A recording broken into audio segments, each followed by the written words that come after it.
Welcome back, warriors, where war never ends, insanity never lasts. Don't forget to hit subscribe, turn on notifications, and brace yourselves, because from here on out there is only war. Let's go. Lifeguards tend to be depicted as being pretty firmly on the side of good.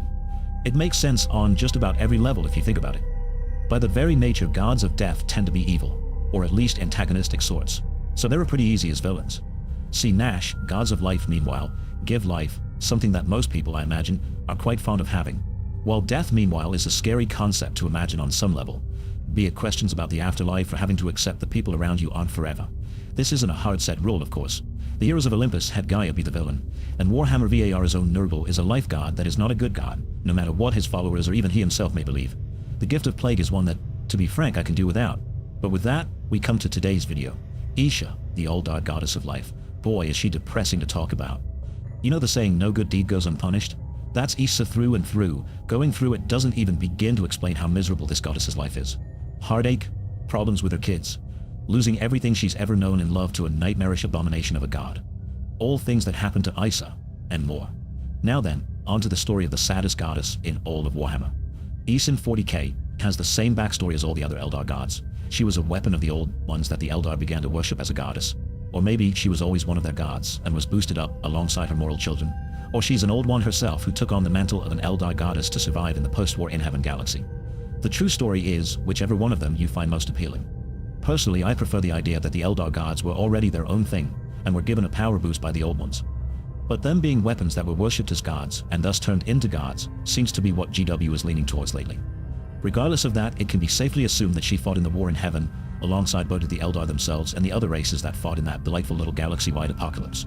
Since almost everything we know about that time is from the point of view of the Necrons, with the occasional line about the Eldar being super powerful, specifics are unfortunately rather scarce, and what specifics do exist are mostly about our good friend Cain. So as I do whenever I have to talk about the war in heaven, here's some conjecture and semi-educated guessing. ISHA's godly purview is that of a goddess of life. To narrow it down a bit, she's the goddess of things like nature, healing, and fertility. Things that, off the top of your head, might not be conducive to actively fighting in a war. If I were a betting man, I'd wager ISHA's place in the ranks of the old one soldiers might have been as a supporting role. Anyone sufficiently important who was wounded could have been sent directly to ISHA for healing. Or perhaps she was the one who healed the other Eldar gods when she got into a fight with something like a katana. With that being said though, her doing some fighting of her own isn't out of the question either. I'll bring it up later in the video. But if you're familiar with Fantasy's Wood Elves, you know damn well that just because ISHA is a life goddess doesn't mean she has to play nice. For all we know, entire planets of Necrons could have been devoured alive by magical forest, springing to life and crushing those Necrons beneath their roots. If you want to get even more fantastical with it, those same forests could have come alive into warp-enhanced tree men and dads that would rip apart any Necron who couldn't kill them in time. Like I said though, this is all conjecture because BU refuses to fill in the lore about that period. For all we truly know, she could have spent her time singing Witch Doctor in the backlines while Cain body-slammed Catan. After the Necron war in heaven, we get some actual solid details about her. Not many because she's an Eldar goddess and therefore worthy of nothing but GW's utter contempt. But hey, it's something, whatever the case with her backstory ultimately is. I say, by this point, has come to regard the mortal Eldar as her children. She loved them all alongside her husband Kos and her daughter Lilith, both fellow gods, and at this point in time was able to interact with everyone, free, really. Overall, things were going pretty well for everyone involved, which means naturally Kos and her daughter have to ruin everything. I went through the story in Cain's video, but that was Cain's video from his point of view. He was just informed that a whole bunch of people were going to get him killed one day. And well, like I said, there were a million better ways he could have handled the situation. He's a war god. Blaming a war god for killing people is on par with blaming a hurricane for making somewhere wet. But Lilith, instead of going to her parents, went directly to who, at that point, was either the first or second strongest being in existence, told him he was going to get killed by a whole bunch of mortals, and then, lo and behold, he starts killing mortals. A shocker truly from ISHA's point of view. Her child went behind her back and got a whole bunch of her other children killed. Yeah, the Eldar still respond at this point, but that doesn't make it much better, like, oh no, you can come back, that means it's no problem, or God is rampaging across time and space trying to kill you all. And while I'm by no means an expert on reincarnation, I assume it doesn't work if everyone who can give birth to your reincarnation is also dead.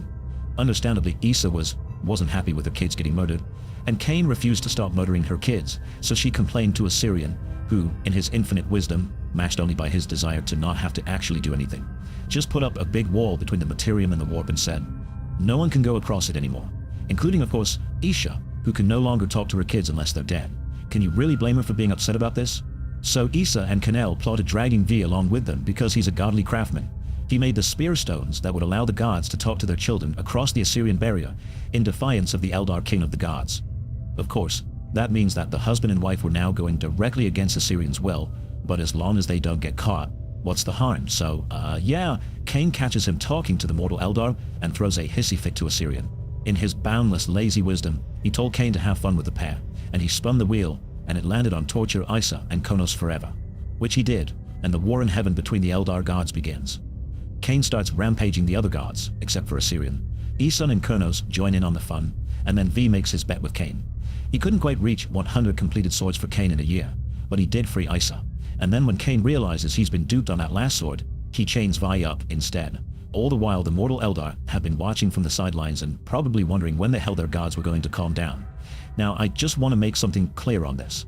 Throughout the entire affair, the only thing Nisha has really done wrong is wanting to talk to her kids. Yeah, she went behind Assyrian's back, but I'm going to go out on a limb and say that's one of those crimes that's not worth judging her too harshly. For all she did was make the mistake of not wanting to abandon her children, and it caused billions of them to die in the very heavens themselves to go to war. In the most vaguest of sense, it's her fault, but it's a motive that's hard to put blame on her over. Yes, she broke the rules, but who in their right mind is going to say she was in the wrong over it? To hell with Magnus, he is the one who really did nothing wrong. Now, since this is all in the nebulous time period of things that take place before the Horus heresy, this could have been an affair over hundreds, thousands, or millions of years. Or it could have all taken place over one really eventful weekend. But as time goes on, we can solidify some dates for what happens. And, in case you were wondering, no, things do not get better for ISHA. Things never get better for ISHA, because now is the time for Slaanesh.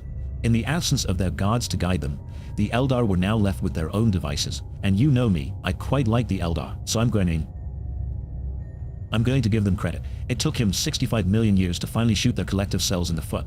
But when they did, well, is it glorious? You all know the story since it's the big thing Imperium fans love to bring up.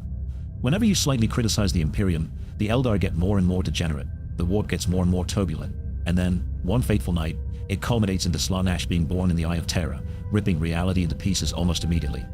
Just about every Eldar died. Similarly, their gods all died. ISHA was one of the three who didn't die, with Cain standing up quite admirably to Slaanesh and Karak, making the wise choice of hiding literally anywhere else in reality that wasn't the Eldar Empire. ISHA, for her part, things was not slain in Eden alongside the rest of the Pantheon, unlike the other Elder gods. Whoever, she had someone in her corner to help her out. Good old grandfather Nurgle showed up and rescued ISHA, bringing forth his demonic armies to bear against Slis Ifras at the height of her power, out of equal parts genuine love for ISHA, and a desire to show the newest Chaos god their place in the pecking order. Nurgle rescued ISHA from Seisha's moist, sticky grip. Unfortunately, Nurgle is the Chaos god of disease, so while his affection for ISHA is genuine, he doesn't have the healthiest way of showing it. He, at present, has her stuck in his garden in a cage, and he uses her to test his latest diseases. She can always cure herself, being a goddess of life and medicine, but depending on how much effort she has to put into curing herself, he will either release it into the mortal world or start a new one. And such has been ISHA's lot in life for the last 10,000 years, stuck in a turret filled with unmentionable fluids. At least, it's better than the pair of unmentionable fluids Slaanesh would have stuck her in. With that being said, though, there's potential she's not actually lost much of her power as a goddess. She's kept imprisoned by Nurgle and used to test out his diseases, but she's been doing that for 10,000 years. You can make an argument that ISHA might still be at the level of strength she was at before the fall of the Eldar, only in prison. Because while powerful, she's not as powerful as a full-fledged Chaos god. Weak, sure, especially since the loss of all her followers meant she's not getting as much worship as she used to. But she wasn't instantly consumed by Slash, and to my knowledge Nurgle hasn't explicitly drained her of her power. He just keeps feeding her slop, like I do to all of you with my videos. The only solid piece of lore about her after that is the tale of Craftwell Lono, a craft that was ravaged by one of Nurgle's plagues. They went on a semi-suicide mission to find their goddess, knowing that while they were probably going to die, they just end up back in their spirit stones. Unfortunately for them, Nurgle found out about their intrusion and wasn't really in the mood for visitors. Endless tides of Nurgle demons swarmed them until his plagues finally cut up the Komos bodies of the seer in the real world, and their souls were trapped in the Emirium. They all turned into trees in Nurgle's garden. Anisha had one more thing to cry over as she watched her children turn into living trees that would forever suffer in Nurgle's care. The story is pretty neat because, while it's short, it actually has quite the number of kick-ass things and ideas in it. Could the Elor avoid Sillies by going into other Chaos Gods realms where she who thirst has no power? There didn't seem to be any mention of SL's hold on the Elder Pyre souls when they were in Nurgle's garden, and you can't get much deeper into the warp than the realm of one of the Chaos Gods. Wouldn't exactly be a pleasant alternative to Slash, but hey, A caste-corrupted elder of other gods would be awesome to see, if nothing else. The elder also held out for quite a while, only actually losing when their bodies in the real world succumbed to the disease. While it is a loss, it's a loss that actually gives the Eldar some credit. A pretty small number of them wailed into Nurgle's garden and killed anything that tried to touch him, and they only failed because the bodies were rotting away while they fought. If it weren't for that, it's possible they could have held out forever, since the battle had already been raging for days straight by the time they succumbed. It begs the question of what the Elder could truly do in the setting if they could access the warp free of Sesh's influence, and of course it proves ISHA's still around. This is from the 7th edition Codex Demons, I believe, which wasn't that long ago. It's not exactly recent lore, but I'd say it's recent enough that it still counts. Unfortunately, the story abruptly ends there because, as I said before, ISHA is an Eldar goddess and worthy of naught but contempt and hatred by the corporate masterminds of GW. In fact, this meme that I hate with a passion is the most accurate thing to any potential resolutions to ISHA's imprisonment. I hate it because it's barely a meme, it's just a discourse about ISHA whenever she's brought up. Why yes, ISHA be rescued by the Primarch so they can fill another of their character arcs, and for no other reason. Why no, the Eldar shouldn't be allowed to rescue their own goddess, even if it's portrayed as a last-ditch effort thing that's horribly costly to them. Why no, I don't see why writing 1,000 pages of Space Marine lore for every page of Xeno lore could be a detriment to the setting. To hell with everyone who says new year, new me. It is a new year, and by ISHA I am the same elf sim as always. Let's move over to fantasy, because I'm angry and she gets more respect there. In fantasy, she is pretty much the same being, only with the added benefit that she isn't stuck in Nurgle's garden. She's a goddess of life, fertility, medicine, all that happy-go-lucky hippie crap. Or at least she is as far as the High Elves are concerned. To be fair, she is given more credit even among them than in 40k. Her presence among them is cemented through the Everqueen, the Queen of the High Elves who carries the compensate-it soul of the previous Everqueens within her, as well as a pretty hefty chunk of ISHA's own power. I've said the word queen so many times, one after the other, in that last sentence that it no longer carries any meaning as a word for me. She rolls from her court in Oan, the closest thing to a nice place you'll find in any Warhammer setting. It's a place all that love, poetry, relaxation, and the kind of thing that, at first glance, you don't think belongs. Then one of the Everqueen's handmaidens catches so much as the idea of a threat to the region, and they're unmade faster than the Nightlords can skin a person. The Everqueen entity, what the hell else can you call it, was last present in a Roll My Little Pony character come to Warhammer, and in the Total War games the first and often only person to grab the Sword of Cain. She fights the enemies of the ISHA with the power of love, healing magic, and throwing Tyrion at anyone she can't be bothered to deal with at a given moment. By the time it got to Ariel, the Everqueen was powerful enough to equal Son's in a contest over the soul of one of her champions. Arguably the Everqueen won, since the Son's Chaos Lord's soul was cleansed, and he came to regret everything that had led him to that point. Of course, the moment of our let go, Soash turned him into an extra disgusting Chaos spawn. But hey, Sirayahing, it's impressive regardless. The Chaos Gods indeed regard the Everqueen with some measure of fear, and since the Everqueen is partially made up of ISHA, that means that the Caste Gods are arguably afraid of ISHA. Most of the duties of the Everqueen are ceremonial in nature, or serve some sort of magical purpose, that aren't strictly speaking related to her status as a semi-avatar of ISHA, so we'll skip over them. But in the same way the Chaos Gods are wary of the Everqueen, there's an entity that scares the Everqueen, and it's ISHA again, but this time with the Wood Elves, where the High Elves worship her as a motherly life goddess who can sometimes kick ass. The Wood Elves have much the same view on her, except she will kick your ass. Their version of the Everqueen is Ariel, who is an outright avatar of ISHA rather than her high priestess with bits of her jammed inside. She weaves magical enchantments all throughout Athalorn, the Wood Elves' home forest, and unlike her husband Orion, she's active in some capacity for the entire year. While the pair does roll together, Ariel's the one who has the final say in matters, so if she decides to say time for war, it's time for war. And given that this is ISHA's incarnation among the Wood Elves, she's quite a bit more murder-happy than she is anywhere else. You better not threaten Athalorn, because if you do, you are going to be suffocated by living branches, and that's the least gruesome fate you could probably ask from her. She was originally just some elf named Ariel, although when the High Elves colonized Bretonnia in the Old World, she was one of the colonists who stayed behind and sought shelter in Orin. Her and Orion, who was also once a mortal elf, dicked out before a battle against the dwarfs, who were seeking vengeance for what had been wrought on them. The dwarfs were defeated at heavy cost alongside their forest spirit allies, and then the orcs showed up, because of course. They did this is to be expected. As if you've ever played Total Warhammer, you know that the only thing the orcs love more than sacking your cities is sacking your cities the moment you just got done with the war against someone else. Unfortunately for the Greenskins, however, returned out Ariel, and Orion pieced out to become avatars of ISHA and Kurinos, and with their return, the orcs were obliterated. Ever since then, Ariel has lived on an Orin as ISHA's true avatar on the Warhammer world. She's frequently fought against the Beastmen, particularly Morga, and has had ups and downs with occasionally succumbing to dark magic as a result of her fighting Morga. Sometimes she's pretty chilled out, sometimes she decides an entire Bonian village needs to be crucified by a force that springs up under their feet. No great loss there, I say. But for real, that's something to keep in mind with ISHA's avatar in Ariel. If you tread in the forest, you are going to chim either from Orion after Ariel, 6 AM on you, or, if you're really unlucky, Ariel herself, who may turn you into a tree for all time. Now, in the interest of not dragging on too long and hedging my bets to make another video out of it, Ariel's story won't be told here. Avatar of ISHA, though she may be, she also gets up to so much that it's worth its own video, if you're really curious. The Cliff Notes version of it is, she fights the basement a whole lot.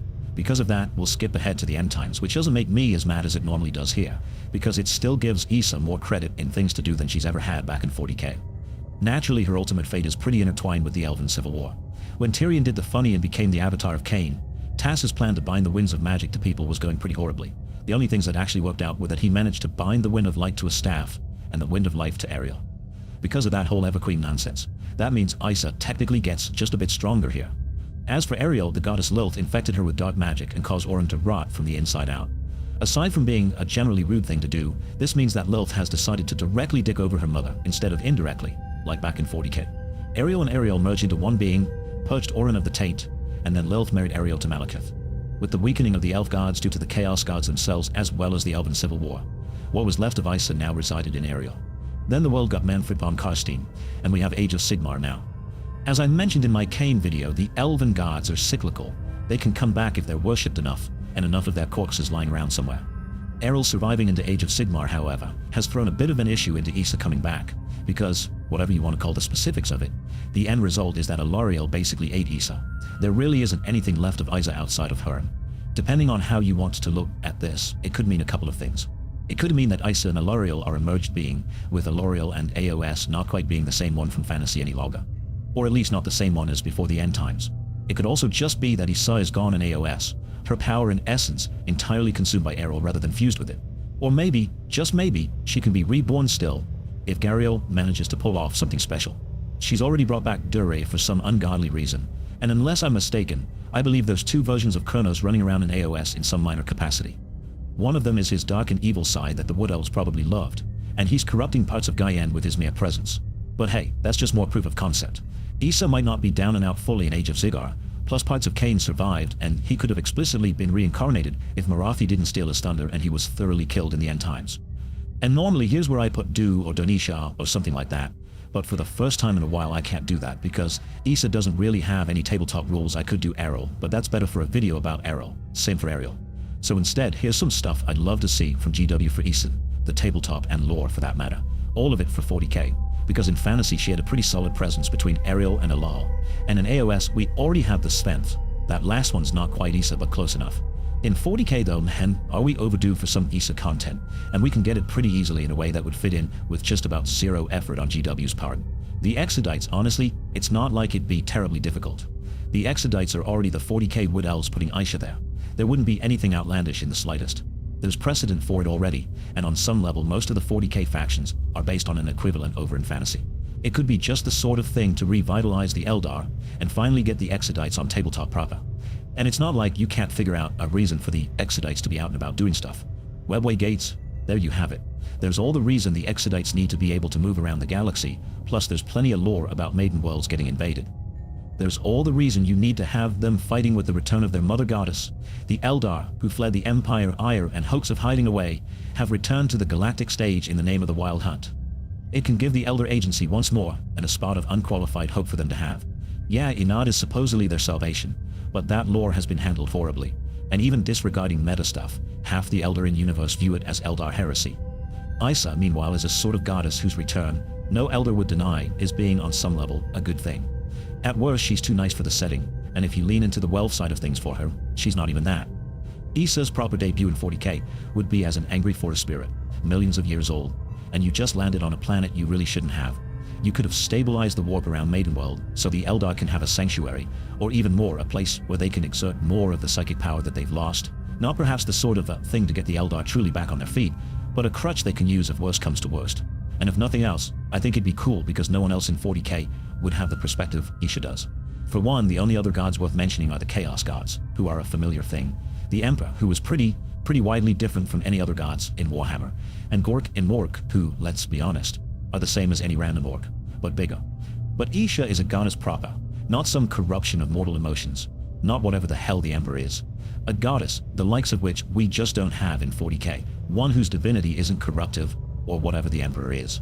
For 2, there's nothing left from the war in heaven quite like her. The katana are all in pieces, and the Necrons are soulless.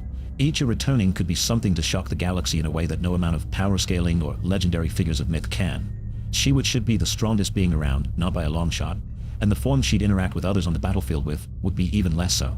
She'd be an at least 65 million-year-old being from the biggest war the setting has ever seen, an ancient goddess from a time where they walked the stars and broke entire worlds. The galaxy wouldn't learn to be wary of her just for the power she holds. The setting has plenty of beatsticks in it already. It had learned to fear her because a true god of the war in heaven is back with all the knowledge, experience, and more that brings. As for the models, ISHA could bring the biggest thing that comes to my mind: Wraithbone forest spirits. Imagine the dryads and tree men from fantasy and AOS, but made out of Wraithbone. The Exodites can sing them into existence using a mixture of faith in their goddess and bone singing, for that matter. You could get some lore supporting units, something similar to the lore of life from fantasy. Units that can cast a variety of spells or psychic powers based on healing and support. And of course, making eye-letting branches rise up from beneath the ground to drag your enemies into an early grave. We can have both of those things, if nothing else. They could also just bring Bone Singers back as a proper model again and say, they are the priests of ISHA now. And of course an avatar of ISHA would be a wonderful thing to see. Out of every reason to criticize GW's handling of the Anery or Kane, I don't think the models they got are one of them. I would bet my wallet on a model Fisher being breathtaking, and you can look at a Lawell in AOS for proof of that. Maybe don't have her riding on a big beetle again, though. I'm thinking something closer to Ariel from Total War, but in space. And for the love of God, if a Primarch absolutely has to rescue ISHA, at least let her go on her own way after the fact. No enslaving ISHA to the Imperium. Let the lady have a break for once in her life, and no shipping bait either. She's happily married, thank you very much. And that's ISHA. Eldar goddess of life, elven goddess of life, and occasionally an angry forest fairy that'll drown you in a magical swamp. Girl's got to have her hobbies after all. And that's it. You've survived yet another video of mine. If you enjoyed it, don't forget to drop a like, subscribe, and leave a comment to let me know what you think. Or just rant about some filthy Xenos, that works too. Thank you, as always, to my wonderful channel members. You are the ISA of my wood elves, giving me nice, wholesome support for the abominable things I put out. If you'd like to support the channel, feel free to subscribe or become a member. Either way, thank you for watching and take care out there. I mean, for real though, ISHA has got to be top 5 most suffering Warhammer characters. Like there's ISHA, Felix, Gillen, Felix again for good measure, and then at a tied 5th place, anyone within a 5-mile radius of Thanil. Nothing good comes from being close to Thanil.